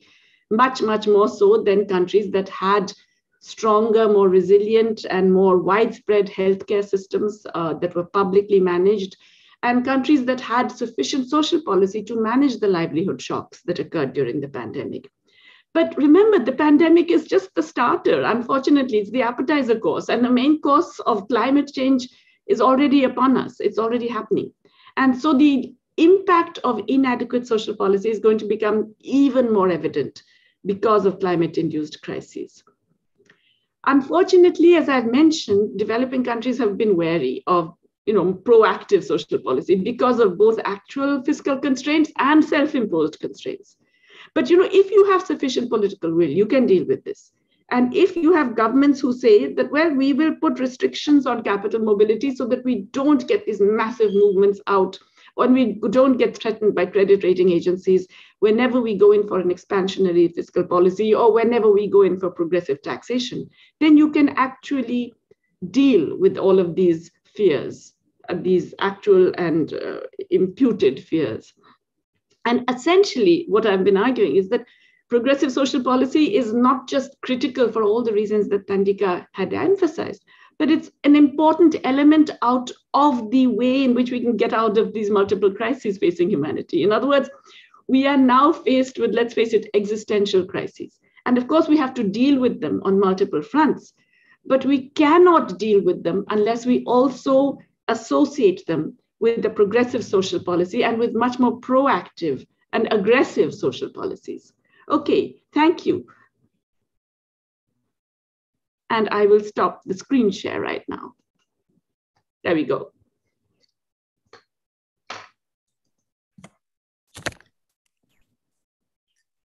Thank you, Professor Jayati Ghosh, and welcome for joining us at this time and with our time zones where you are and where we are in the continent. And thank you very much for your enlightening and pertinent talk with regards to how do we maneuver social policy and economic policy at these times of the pandemic. I notice we have one comment or question that's up here.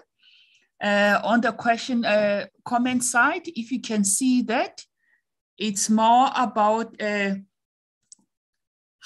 what's your thoughts around how would you explain at this time of the pandemic the extreme need and broadened public spending in the rich world that African and other impoverished countries have not yet resisted austerity and other neoliberal policies insisted upon by the IMF, if there is a need or if the need is for foreign exchange, why have these countries, African countries, not insisted on delaying debt servicing?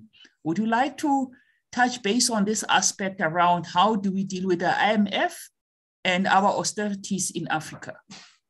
You know, this is a very interesting question. And so thank you, Salima, for that. It's a very important question, which I would like to take at two levels. I think, you know, it's true that in Africa, for sure, debt servicing is a major concern. And it's one of the issues that is very hard to tackle on your own. I think the experience of Argentina shows us how hard it is to deal as an individual debtor with either the IMF or this cartel of creditors. And something that we have been observing now for decades and yet still not doing anything about is the fact that creditors form a cartel and then they get, shall we say, represented by the IMF, but debtors do not. And there is such a sort of, you know, resistance, certainly on the part of the creditors, but even among debtor countries to form cartels, which seems to be the obvious way out of this. Right now, we are faced with a situation where at least 72 countries have debts that are frankly unpayable, will never be repaid. And yet each of them submits and succumbs to pressure that makes them pay more or kick the can down the road while that can gets larger and larger. Whereas if in fact you could get some kind of a coming together of debtor countries that would force a change in the negotiating stance of the creditors, then we possibly would get action. So I think one of the ways in which debtor countries can address this is by working together, by collaborating, cooperating. Certainly African debt, I mean, there's a lot more regional cooperation now in Africa than there was before the pandemic, whether in industrial policy or pharmaceutical and drug production and vaccine production and so on. So I think it's about time that African countries for sure, and debtor countries in general, started thinking about a debtor cartel, if you like, or at least joint negotiations with creditors. But the second part of it, I believe, is something which is more problematic and difficult to address. And that's because it covers not just the debtor countries, it covers countries like my own, India, or Mexico and others, where the neoliberal fiscal austerity mindset has entered into the heads of policymakers and governments. So now we don't need the IMF to tell us. We are busy telling ourselves that you cannot spend more under any conditions, that you cannot, even when it will help your growth prospects, you have to always keep your deficit down to a certain level and you cannot do progressive taxation and so on. It's that liberal mindset which we have to fight much more effectively. This is not just, it hasn't happened by accident. It hasn't happened on its own. It's happened through decades of assiduous training of bureaucrats, assiduous, shifting of the minds of politicians, so that it's now taken for granted that you have to accept fiscal austerity. And it's quite interesting how global capital, which has suddenly accepted, no austerity in the advanced countries, all of that nonsense that we used to hear about deficit limits, etc., has suddenly disappeared in the advanced countries, right? They can spend 15 to 30% of GDP, as I have mentioned. That same approach, global capital doesn't really care about in the developing world because it's not as important for their own survival. And so they are content to let the developing world rest in this mire of self-imposed fiscal austerity, even for the countries where it's not necessary, as I mentioned. We are doing this to ourselves. That requires a much more concerted effort, I believe, at not just awareness, but political mobilization. And it's a tough job, but I think we have to do this. We have to do the political mobilization to expose that lie and enable our own governments to spend more as required. For that, in turn, we have to insist on much greater control over capital flows, because otherwise global capital, global finance will ensure that any attempt at fiscal expansion will result in a major capital outflow and a financial and banking and balance of payments crisis. Thank you, Prof. Ghosh. We have two more questions that are coming up, and I would like also Professor Jimmy to get ready to look at what the SACHI chair and what Prof. Ghosh has highlighted with regards to social policy and economics. Can we have a question I see from Nimi Hoffman? Nimi wants to know about the barriers to collective action in terms of forming a debtors cartel to resist the IMG, or forming a natural resources cartel to deal with volatility in commodities prices, or a taxation cartel. I like the use of the word cartel, Nimi, to deal with illicit financial flows. How do countries overcome these barriers? Quite an interesting one from Nimi. Yeah, very interesting question, Nimi, and I think very pertinent. I think all the aspects that you raised are absolutely pertinent and correct. So, it's not, yes, cartel, okay, we can call it a cartel. Of course, that will raise hackles everywhere. Let's call whatever we call it, a joint negotiating group, anything. We can call it any of these things. But yes, we absolutely must have them in all of these. In other words, we have to bring back developing countries cooperating and working together. Every G7 does it, right? Employers do it, capitalists do it. They get together, they gang up, and then they get it to everybody else. And then the rest of us are sitting there saying, oh, you shouldn't gang up. I mean, for heaven's sake, this is real politics. This is the world we're in. So we have to learn how to confront that with our own bargaining strength. And we will never have bargaining strength individually. We will have to get together. So I completely agree with you. Mining rights, royalties, right? I mean, if all of us, or if more of us, withdrew from the absolutely terrible ISDS arrangements and the terrible the tribunals that do that, they would be without power. They would be powerless. So we need to get together and say we're all withdrawing. 25 countries are going to withdraw. 30 countries are going to withdraw. It changes the whole perspective and the landscape.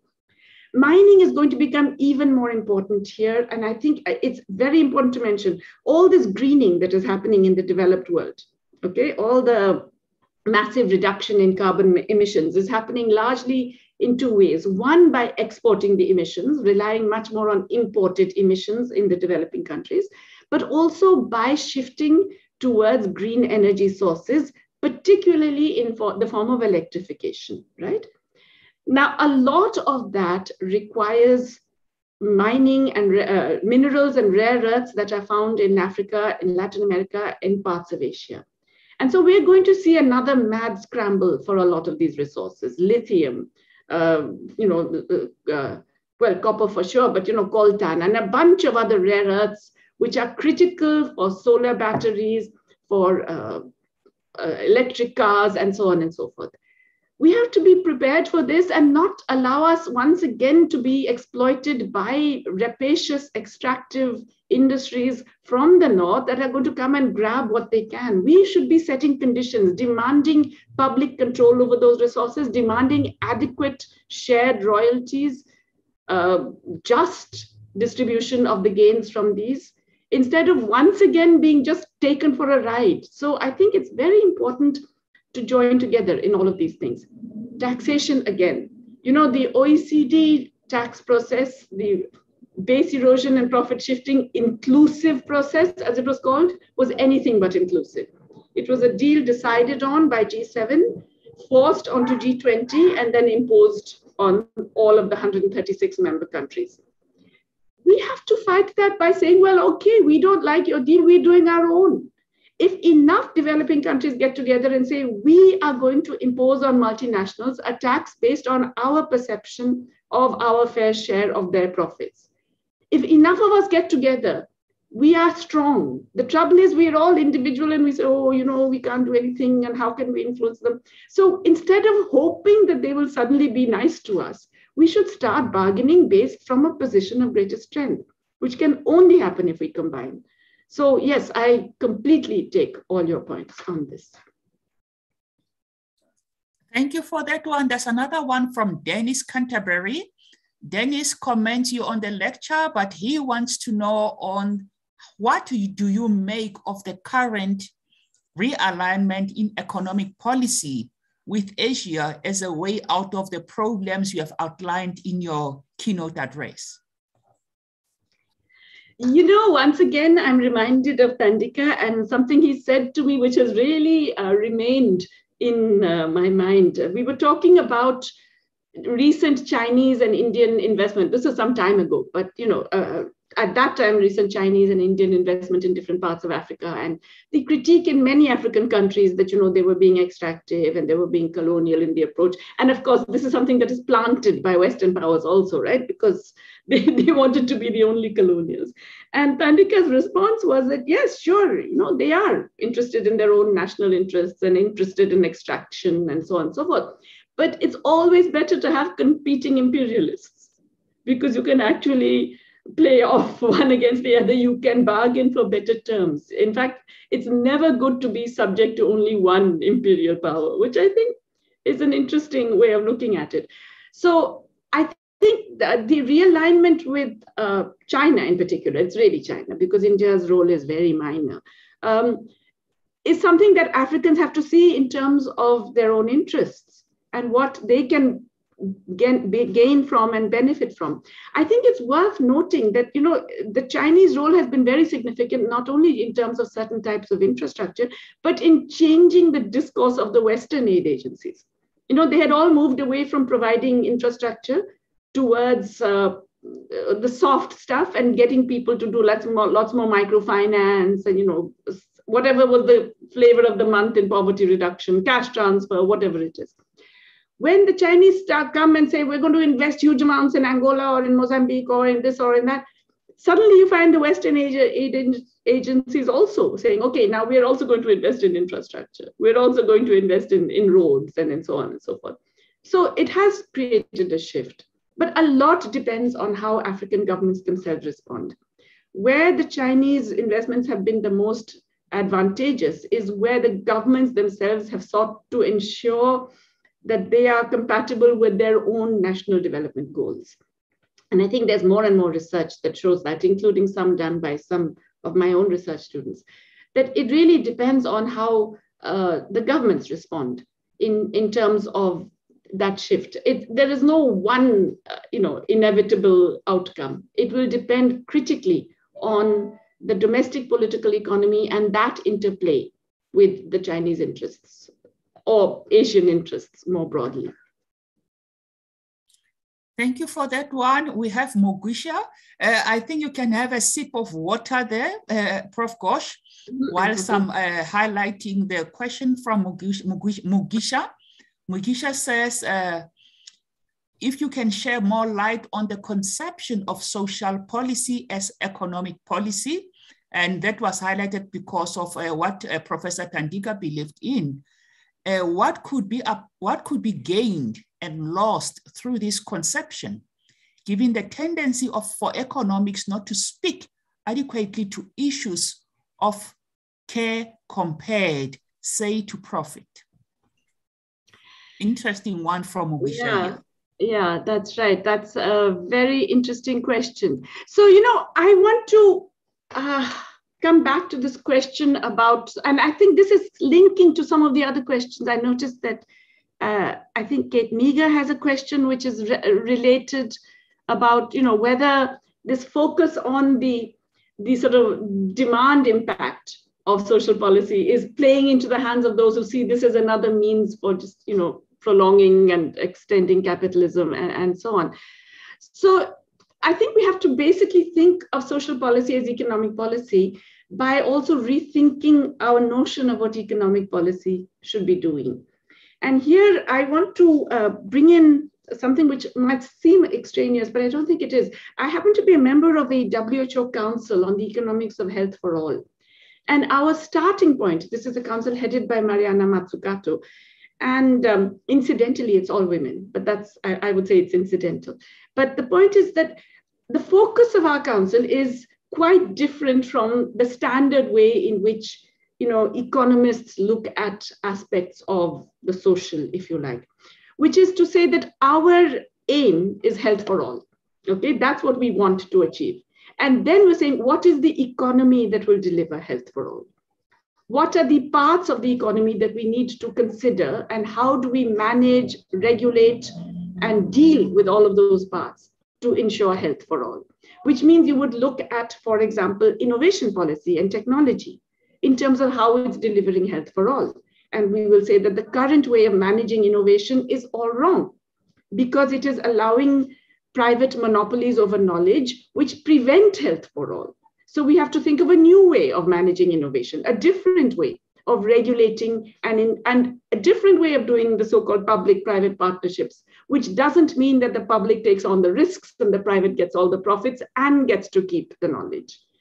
Similarly, we're looking at financing. We're saying, well, all right, we want health for all. Which are the ways in which we finance that? And once again, obviously public finance is essential for that. But if there's private finance, how do you manage it? How do you regulate it to ensure that it's not just about generating private profits, but health for all? In other words, the goal is health for all. So we're looking at the economy in terms of that.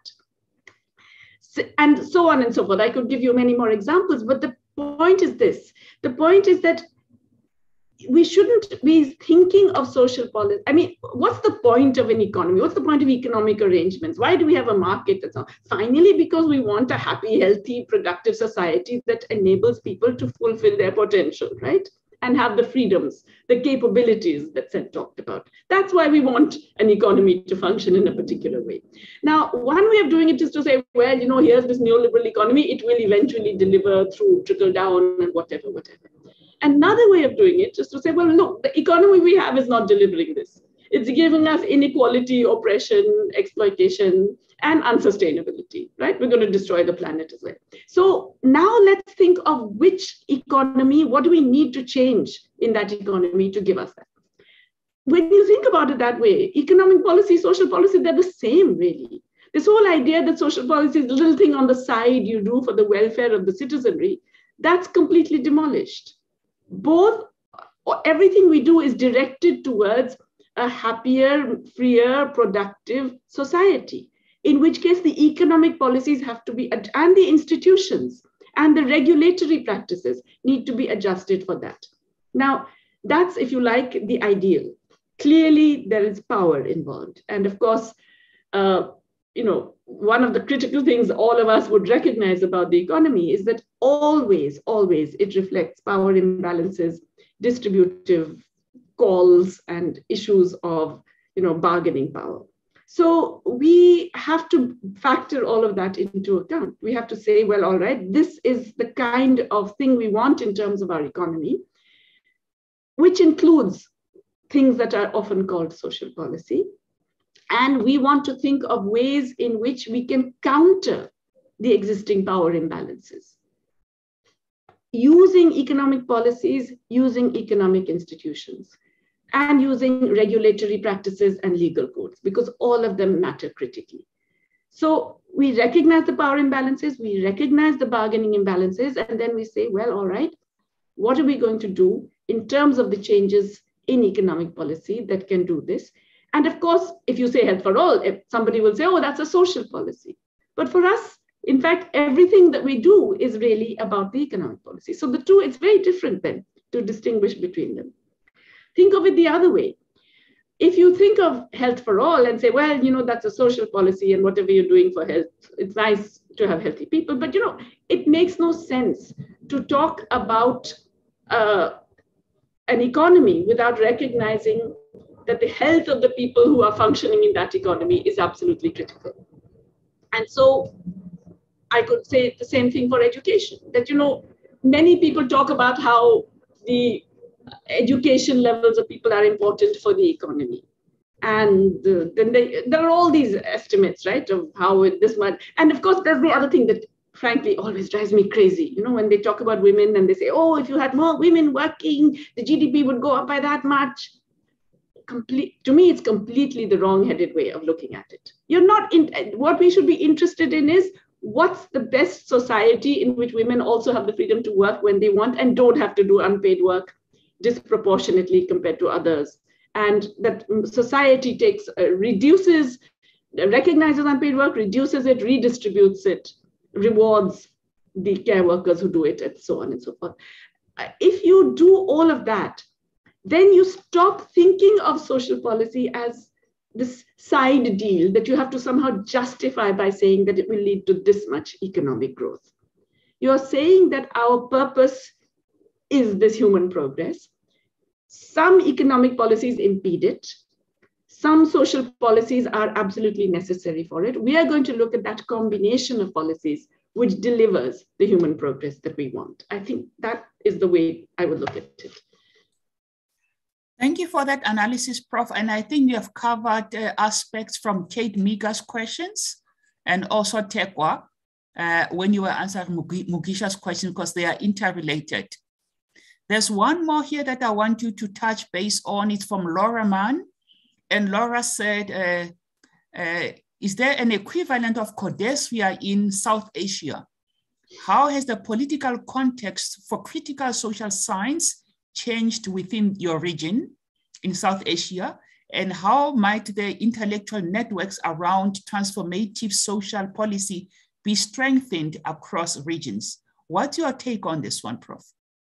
Oh, wow. How I wish we had an equivalent of Codesria or Claxo in Latin America. In fact, we've been trying in Asia. It's very, very difficult, unfortunately. I have been involved in an attempt to do sort of a South-driven thing, ideas. Some of you are, in fact, members of it, International Development Economics Associates. And the idea comes from, we have collaborated with Codesria and Claxo as well in the past. And I really wish we could generate something like this for Asia, but it is very difficult, not only because of a greater hold of neoliberalism in many of our countries, but because of, let's face it, the changing political terrain, which has made it harder and harder for progressive non-governmental organizations and groups to function at all, much less to get together with others. So I hope that there will be a time when we can get the equivalent of a Codesria in Asia. I can tell you we sorely need it. And I hope that we can, in fact, talk about that as a way of propelling a lot of our economies forward in different ways. It's not helped by the fact that, Asia is so huge and so disparate. And there are many different levels of development in Asia. With some OECD countries, some very high per capita income countries, one major emerging power, and a bunch of some very, very least developed countries as well. And it's so lumping it together as one region is always difficult, but I think it's also been made a bit worse by the thing I mentioned earlier, this sort of penetration of neoliberal economics into the minds of policymakers and therefore also of economic researchers. Interesting. We have 1 minute to go. Anyone with a burning question or comment for Professor Ghosh? A great presentation and sharing her ideas and perspectives on social policy and economics. Professor Adesina, I see Professor Vusi Gumede here. Do you have any thoughts, comments you want to put forward before we close the session? No, thank you. I think, we couldn't have done it better than Jayati. Always a delight, always a delight. we'll just be going into the break preparatory to the first plenary session. Thank you. Thank you all for letting me join you. And thank you very much for taking your time out in the early hours of your time zones that side. And I think the comments and deliberations that were put forward will also assist you in your projects and in the committees that you serve to ensure that, like you indicated, that that question on Asia, whether you have a Rhodesia or Glasgow, maybe it's another food for thought that, like you said, that it's another important thing. And I think next time when the conference meet, you might have something under your wings to say, this is what has come up, because I assume that it's one thing that might be of a good move to have that happen in Asia. So thank you very much, colleagues, and your comments were noted, and we appreciate all our keynote welcoming addresses and also the keynote presentation from Professor Ghosh. We really value that. And I assume, Professor Adesina, that we will have the presentations on the Rhodesia website. And thank you very much. We can now break for tea for 30 minutes. Then we go to our respective panels. Professor Jimmy Adesina, any other further thing there from your side? Just to say that the next panel starts in 30 minutes time.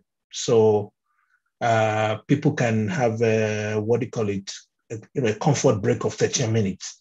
And, we'll start the first plenary session at 11:15 Central African time. It's in 30 minutes time. Thank you very much. And colleagues, you are welcome to connect with Professor Jayati Ghosh, because I see there are lots of comments and commendations from her. You can connect with her online via email to take your comments further with her and your research projects. And thank you very much. We'll see you then at 11:30 SAT time. Thank you, Prof. Ghosh. Thank you very much. Thank you, colleagues. Bye.